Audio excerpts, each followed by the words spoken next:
L'Instant Mag de Magali Barthès. Chacun le sait, le dialogue intercommunautaire est essentiel pour faire cohésion dans notre société et en ce moment plus que jamais, il s'avère important de maintenir les échanges entre les femmes et les hommes de paix. Jeudi dernier, à la brasserie Le Columbia, représentants religieux, laïcs et élus se retrouvaient autour de Fabien Ganizat qui, comme chaque année, conviait les Marseillais à l'allumage du chandelier de la tolérance. Pour Fabien Ganizat, qui avait subi une agression antisémite particulièrement violente il y a quelques années, ce type d'initiative est un prérequis pour une société plus apaisée. C'est un symbole qui parle à tout le monde. Depuis des années, j'ai assisté au chandelier de Hanouka avec les Lubavitch. Et les Lubavitch, c'est des gens qui sont très dynamiques. Et hier, j'ai assisté au rond-point du Prado avec le Rav Eliaou Altabé. C'est magnifique ce qu'ils font, beaucoup d'ambiance. Moi, j'ai fait le chandelier, j'appelle le chandelier de Hanouka de la tolérance. Parce qu'il y a quelques années, j'ai eu une agression terrible. Et comme je faisais allumer le chandelier à ma mère, qui est arrivée jusqu'à l'âge de 100 ans, quand je regardais le chandelier de Hanouka, je disais, il y a quelque chose derrière. Il y a une barrière, mais il y a quelque chose, il y a une vie. Et donc, j'étais imprégné par cette lumière. Et comme j'ai eu mon agression, j'ai failli mourir. Et comme j'étais dans les kibboutz en Israël, j'ai fait du bénévolat, tout ça, je me suis dit, il faut que je fasse quelque chose. Et depuis quelques années, Jean-Claude Mendoza, le patron du Columbia, avec Éric Louchon, m'ont permis d'organiser ce chandelier de Hanouka et d'inviter toutes les religions. Toutes les religions étaient donc représentées, et quoi de plus fédérateur que cette lumière, rappelant la résistance spirituelle du judaïsme à l'assimilation hellénistique qui fait naturellement sens aujourd'hui. Pour le Rav Eliaou Altabé, co-directeur du Bet Rabat du 8e, nous avons tous cette capacité de puiser cette lumière. La meilleure manière de ne pas s'assimiler, c'est en renforçant sa propre identité. Quand on ravive sa flamme juive, quand on ravive sa propre identité, eh bien, par évidence, on ne peut pas se confondre avec les autres. Et c'est là où vient la fête de Hanouka, où justement, le miracle s'est produit avec de l'huile d'olive pure. Alors on sait que l'huile, elle passe partout, elle pénètre partout. Par contre, on peut aussi la retrouver partout où elle est. Même si elle rentre dans une composition, elle ne se perd pas. Elle est toujours repérable.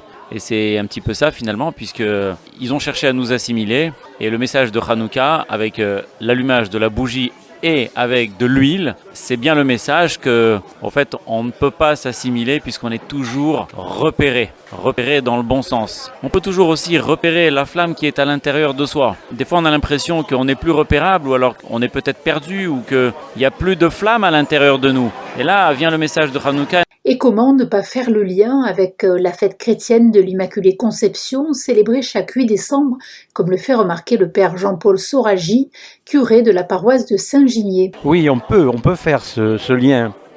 C'est tout à fait nouveau. Je l'ai lu pour la première fois de ma vie cette année, que dans le fond, il pourrait y avoir un lien entre Hanouka et puis l'Immaculée Conception à Lyon, cette fête des Lumières. Là aussi, il s'agit de lumière, d'éclairer. Et nous avons besoin de lumière. C'est important pour vous d'être là aujourd'hui ? Oui, pour plusieurs raisons. La première, je suis très ami avec Fabien Ganizat qui organise ça depuis de nombreuses années. Et puis aussi, c'est important parce que l'Église, comme vous le savez, est engagée dans le dialogue interreligieux, le diocèse en particulier, avec notre cardinal archevêque qui tient beaucoup à poursuivre, perpétuer ce dialogue interreligieux. Donc c'est important pour moi d'être là.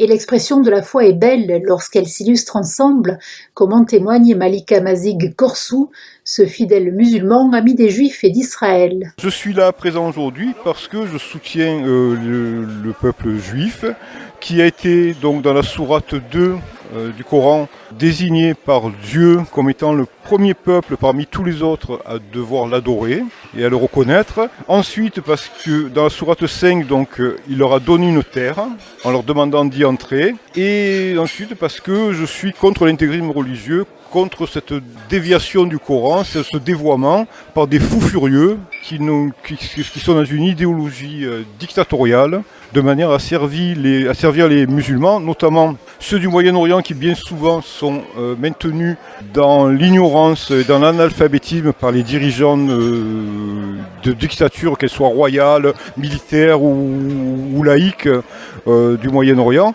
Et voilà, c'est tout. Donc je ne peux être que du bon côté. Être avec Israël, c'est être du bon côté. Être avec les Juifs, c'est être du bon côté. Et en cette période de Hanouka, synonyme d'espoir, les pensées étaient naturellement tournées vers les otages qui croupissent encore dans les geôles obscures du mouvement terroriste Hamas. Fabienne Bendayan, présidente du CRIF Marseille-Provence, transmet son émotion. À l'occasion de cet allumage et depuis le premier jour de Hanouka, on pense effectivement à ce que ces lumières puissent monter au ciel pour que nos prières soient exaucées et que les otages puissent être libérés. C'est un moment particulier d'émotion cette année. Là, c'est un moment d'émotion conjugué aussi à une forte symbolique, puisqu'on se retrouve pour le chandelier de la tolérance. Donc c'est avec grand plaisir que j'ai répondu à l'invitation de Fabien Ganizat. Et aujourd'hui, bien sûr, plus que jamais, nos pensées vont vers les otages et on espère et on prie et on combat pour leur libération. L'immense majorité des élus de l'arc républicain soutient Israël et n'oublie pas les otages.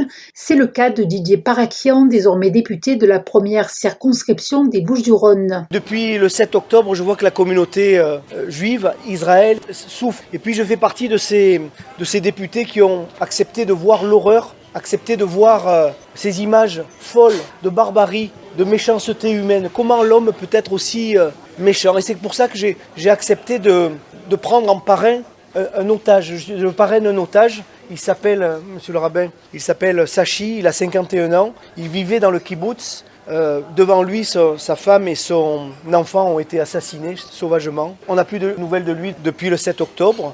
Aujourd'hui, il fait partie des 128 otages, je crois, qui sont encore là. 135 otages, dont 4 Français. Je prie pour lui, je prie pour eux. Vous savez, comme tu le disais, mon cher Fabien, moi je crois au dialogue. Je crois au dialogue interreligieux. Moi, dans ma circonscription, je suis allé voir les 3 synagogues. Au Raviv, je suis allé voir aussi, nous avons une synagogue à Saint-Marcel et une synagogue à Saint-Barnabé. Et je suis allé voir notre rabbin à Raviv et je lui ai dit, est-ce que vous êtes prêt à rencontrer du côté de la Capelette l'imam de la grande mosquée, monsieur Damani, Ali Damani. Et il a dit, mais bien volontiers, je le rencontrerai. Et je suis allé voir l'imam pour lui dire, est-ce que vous êtes prêt à venir rencontrer la communauté juive d'Oravi? Et il m'a dit, je le fais volontiers. C'est comme ça que nous nous sommes retrouvés ensemble pour prier tous les 3, avec le président aussi de la synagogue. Et ça a été un moment très fort. Ça, c'était le match aller. Le match retour aura lieu très prochainement à la mosquée de la Capelette. C'est comme ça que je vois Marseille. Marseille, une et indivisible. Marseille, ville de générosité. Marseille qui, quand on touche un juif, on touche à la République. Après la libération de tous les otages, il y aura le temps de la justice. Pour le général David Galtier, désormais engagé dans la vie politique et dont le livre « Mon combat contre le crime » a reçu le prix Edgar Faure en 2022, ce moment de cohésion autour de Hanouka était aussi l'occasion de rappeler ce que la justice d'État démocratique comme la France et Israël peut apporter aux familles de victimes. Nous avons assisté à des crimes abominables, qui sont des crimes contre l'humanité. Et donc, vous verrez qu'un jour, la justice sera saisie. Et il y aura des enquêtes et il y aura naturellement des paroles et des mots qui seront prononcés dans des procès où comparaîtront de véritables accusés. En tout cas, la France est en mesure de dénoncer ces crimes parce qu'il existe ce qu'on appelle l'Office central de lutte contre les crimes contre l'humanité. Et à ce titre, c'est aussi un combat qu'il va falloir mener. Aujourd'hui, le temps est évidemment à l'espoir, à la recherche de la paix par tous les moyens, y compris avec des armes et avec des militaires qui sont aujourd'hui au combat. Et donc je pense à eux, je pense à leurs familles parce qu'ils vont pouvoir permettre l'instauration de la paix. Mais après la paix viendra effectivement le temps aussi de la justice. Et ceux qui ont commis ces crimes abominables seront poursuivis, recherchés et j'en suis sûr, jugés. Et c'est à ce moment-là qu'on pourra faire pour les familles le véritable deuil de ces horribles crimes. Au cours de cette cérémonie, Fabien Ganizat, qui s'est d'ailleurs vu remettre le trophée de l'espoir au nom du journal Marseille Plus, a lancé un message de paix pour tous les peuples. Je veux qu'il y ait la paix déjà en Israël avec les Palestiniens et que tout le monde puisse se côtoyer parce que je trouve que c'est tout à fait normal. Sans la discussion, on n'aboutira jamais à rien. C'est pas en prenant des armes, l'un ou l'autre, qu'on y arrivera. Je voudrais dire, c'est ne pas oublier les Arméniens. Parce qu'elle est oubliée aujourd'hui. Je voudrais surtout que l'État d'Israël reconnaisse le génocide arménien. Nous avons tous besoin d'espoir en cette fin d'année difficile et cet espoir se trouve aussi dans la simplicité de certains symboles religieux associés à cette période de décembre.